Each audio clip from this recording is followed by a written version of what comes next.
evening, everyone, and thank you for the invitation and thank you for listening to me. I'm Charlene Houston, born in Wynberg and grew up in Grassy Park. I'm still finding the story. Yeah, every time I have to talk about this period of my life, in fact, my whole childhood, it's a bit difficult because I struggle to separate phases and events and so forth from each other. Sometimes I even forget people or their names. It's really just part of dealing with a stressful time. I think a lot of things happened. They happened so quickly. One didn't have time to download and process and store. So a lot of things just, I think if I think of them as discs, the discs have just landed all on top of each other, and sometimes over the years they melt a little bit into, so I could easily blend two events into one now.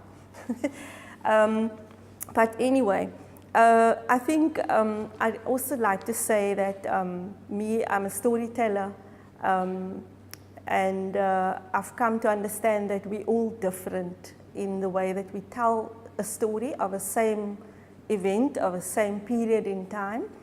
We're unique just as our fingerprints are unique. How we've experienced the very same period in our history is different, and how we remember is different, and what we choose to remember is different. And beside the fact that I struggle to remember some things, there are other things that I just don't choose to talk about as well. But my story starts in 1966. I'm born then into a family of very humble means. I'm born to two factory workers.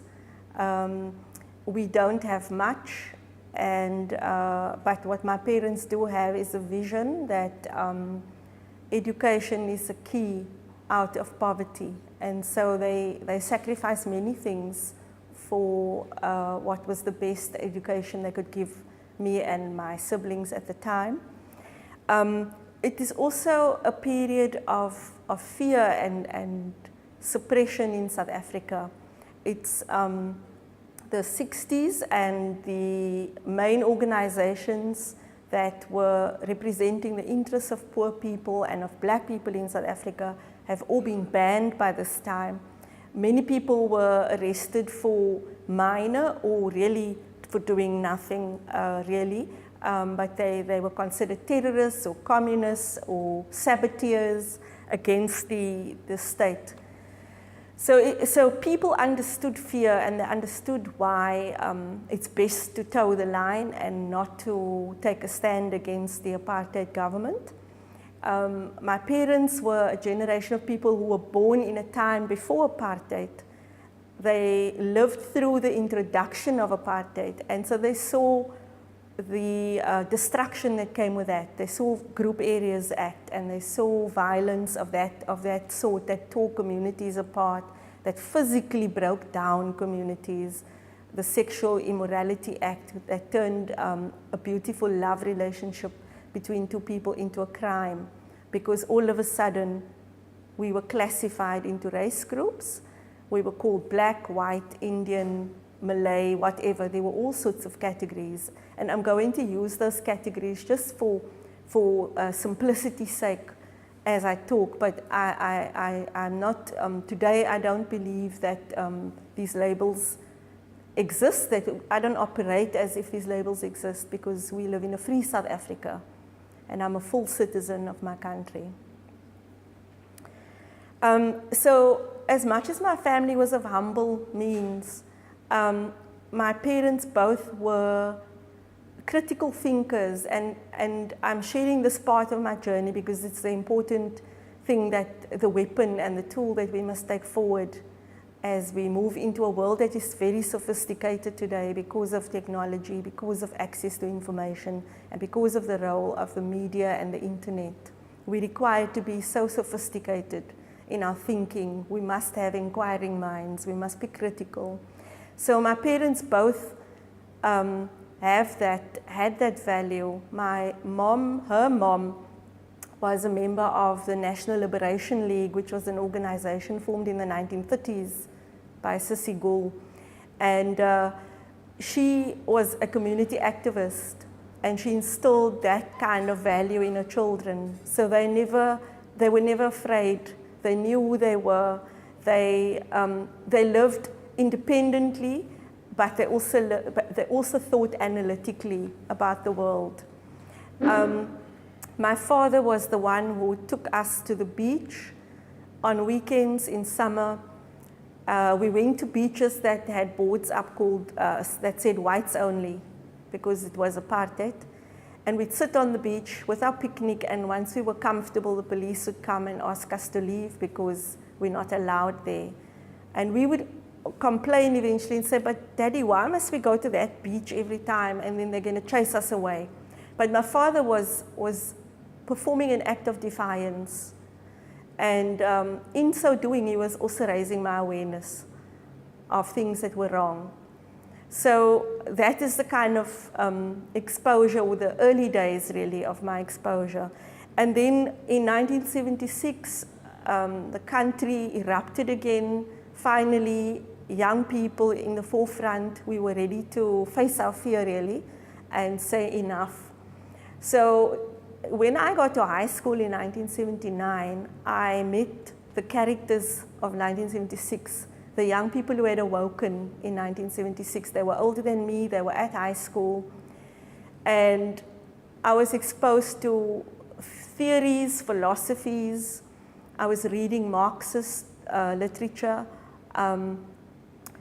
I also joined the church youth group, and because of the university students that had awoken in 1976, who were part of the church youth movement, I was introduced to liberation theology, which challenged faith, us who believed in Christianity. It really challenged us to question the use or the value or the meaning of Christianity in the face of injustice and poverty. And this really, really spoke to me. I was very, very inspired. I understood my calling in the world through liberation theology. And so I was drawn deeper and deeper into a movement of very radical young people coming out of, many of them coming out of church organizations. So there was a level of skills to be able to start organizations, to be able to organize campaigns and so on. Skills that we learned by being office bearers in youth groups in the church. And this was combined with the elders who we found in the townships. These were older people who had been in exile due to the activities in the 60s, or who had been on Robben Island, served their time, and they were now back in the community, serving a banning order at home and so forth. But in secret, they were prepared to advise, to guide, to teach. We would sit and listen to people. I would be picked up on a Saturday morning by a comrade, and I wouldn't even know where I was going. And the next thing I know, I'm sitting listening to a wiser, older person who's speaking to us in the ways that we so much wanted our parents, that generation, to speak to us, to guide us. But because of fear, their experience of struggle had been limited. So we had these few individuals who, it was really a treasure to be able to sit with them and learn from them. But this all had to be done in secret. None of these things we did was allowed. It wasn't allowed by the government. It wasn't allowed by your school or your church. It wasn't allowed by your parents for different reasons. Parents felt that you need to get a good education so that you can have a good job, so that you can make a future for yourself in this miserable country. They saw no end to the miserableness of the life we had under apartheid. So the point of your whole life was so that you can survive in the miserableness of it. And what we were reading, and more we were learning about struggles in other parts of the world where people were winning their freedom. because South Africa was one of the last places to experience oppression while in that cycle of oppression. We were learning that there's hope, that there is a way out, that the South Americans have done it, that the people in the rest of Africa had done it. So we knew there was a different way, but we needed some guidance also from people who'd tried and tested some things before. So these older people were of extreme value to us. In the 1980s, the country went through a wave of politicization where so many black people became aware of what was wrong, of the possibilities of change, and more organizations were now in place in all spheres of society. And within the church, and I got quite involved in the church in challenging the old and talking a language of liberation theology. So churches eventually started in the 80s. You see people like Archbishop Tutu taking a major public stand. You see various important documents and statements coming out of the faith, what we then start to call the faith-based movement. It was in this time that I joined the Justice and Peace organization in our church, and because I went to a school that did not want any student activism, I started a Justice and Peace group when I was in Standard 7, which was 1980. I started a Justice and Peace group, and I was at a Catholic school, and the nun banned this group, ironically. And we then said we don't believe in a prefect system, because this is the system that they had in place for law and order in the school, in all schools generally. But some schools had a student representative council as well. So we said we want a student representative council. They said no. And then I was part of a group of students who started inciting, as they would say, inciting other students at the school to be involved in activities in support of students in less privileged schools than ours. So I became very aware as a person in the church organization, and even in our humble home, that there were people worse off than us. And I was always driven by a sense, a consciousness about that there was such a divide in our society amongst people who I felt was the same like me, but yet they were worse off than me. Through our youth group, I went to visit a number of places where people didn't have homes, where people didn't have toilets, where young people had no school building. And it's crazy for me to think that I was privileged, because really there was so much that we were lacking, but I felt a sense of privilege, and with that a sense of guilt that drove my commitment to change in South Africa. And so that commitment has been something that led me to be involved in not just organizational politics, what we call mass mobilization, but also in underground activities, illegal activities in illegal organizations, and then eventually also in the armed struggle. When I saw how the police the state declared a state of emergency. The first one was in 1985. And then again in 1986, they declared a state of emergency, which turned us into a military zone, basically, and gave the police a license to beat anyone on the street, to kill, to shoot rubber bullets or live ammunition, whatever they saw fit to do. So I began to assist with the taking of statements when lawyers were drawn in to help people, because we decided we're going to also make cases against the state regarding this. And I felt the helplessness that the people felt who were so innocently drawn into this. They didn't have the politics, they didn't have the awareness, they didn't have the conscientization, they read no Marxism, but they just walked around the corner in the neighborhood and they were attacked. And I felt for the helplessness, and I then decided, you know what, we can't fight back with stones, we need guns. So I chose to be involved in the armed struggle. I don't believe violence is an answer. I don't believe war is an answer to these problems. but in a time of desperation and helplessness, it was an avenue, and it did give us a sense that we were able to fight back in some ways. I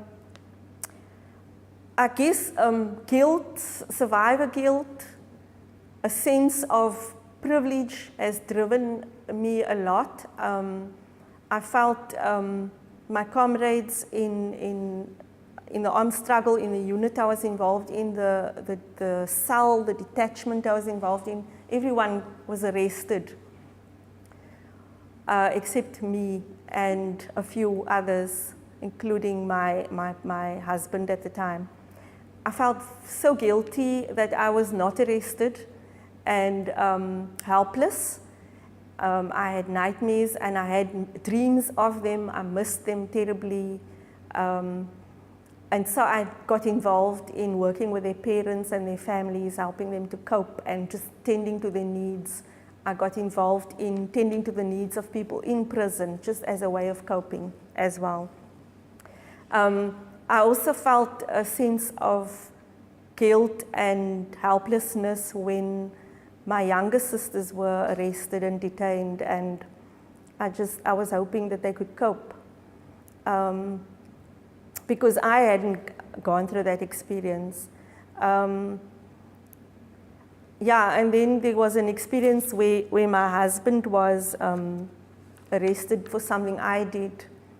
The police came to the house in the night, and I think I opened the door even for them.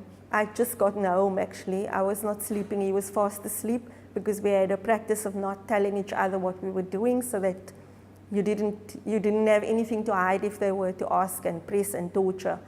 So they said they want to see the man, and of course they were so sexist. They thought that the thing they came for only a man could do. And he woke up and they arrested him. They didn't believe that he was all the time in bed. And so, yeah, so I think I've had a sense of, and for me, I can't speak here about an overwhelming event to experience, but I'm speaking about an overwhelming emotion, which is that kind of guilt when other people suffer, and you want to suffer with almost. Just to make it better. It's crazy, I can't really explain it. I think today still I'm driven by a sense that everybody's not okay or comfortable. I am very blessed to have, despite all of the distraction and the campaign work, the protest action, the underground work, despite all of that, I was able to have an education. I have various post-grad qualifications today. I have been able to work, and I'm so blessed that all the jobs I've had, I've chosen to work in the interest of building a better life for particularly people who have it the worst in our country, the poor. So today still I feel a sense of, although I can probably buy whatever it is I want, I choose to continue the struggle, because we debated many things back in those days, and one of it was a thing called the two-stage theory. And the theory was that we first need to acquire political freedom. We need the vote, we need the right to speak and to organize, because as I said, all these things were happening illegally. So we felt that we need to go that journey first, and then we need to fight for economic freedom and for economic justice, rather, let me call it that. And so that battle, we haven't got there yet. People are very critical right now about what we have, and to me we have a lot that we never had, and we need to understand that. We couldn't have all of it at one time, and it's going to be another big fight, because we are talking about justice and we're talking about equality. It's not things that everybody in South Africa wants. And it's going to mean that some have to give more, they have to give off. That is what it's going to mean. So we had a phased approach, and it was a phased approach because that was going to be, we believe, the only way we would have achieved what we have so far. with as little bloodshed as possible. But the journey's not over. I'm passionate and inspired and committed to the rest of the journey, and I'm very excited by young people today, their seriousness, their love for South Africa with all its warts. And I'm excited by recent events where young people have found their voice, where they're talking about things we didn't have the luxury to talk about back then, like statues and monuments, important things, but we didn't even get to that. So I'm very excited for the future, and I want to be part of the next phase of the fight, and I'm inviting whoever you are listening or watching to join us. Thank you.